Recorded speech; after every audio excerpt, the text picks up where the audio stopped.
Hello បងប្អូនសួស្តីបាទដាច់ភ្លើងទៀតហើយបងប្អូនបាទនៅខាងខ្ញុំដាច់ភ្លើងញឹកមែនតើដាច់ភ្លើងហើយស្បៃហើយមានធ្វើស្អីទេអង្គុយលេងចឹងឯង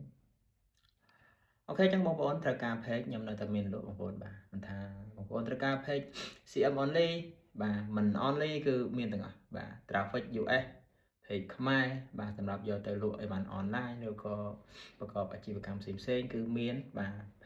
page តូច page ធំ follow តូច follow ធំមានទាំងអស់តែប៉ុន្តែ account ក៏ខ្ញុំមានដែរបងប្អូនបាទ account ខ្មែរ account បរទេសបាទ account អាមេរិក account អីមានទាំងអស់6ខែ1ឆ្នាំ2ឆ្នាំដល់លើមានទាំងអស់យកតិចយកច្រើនតម្លៃល្អបាទហើយអ្វីដែលសំខាន់គឺទទួល set up CM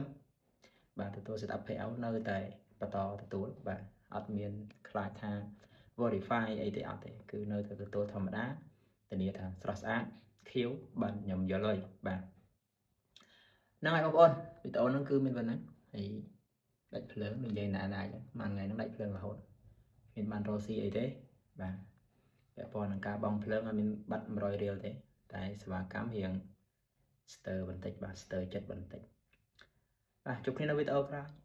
បាយបាយ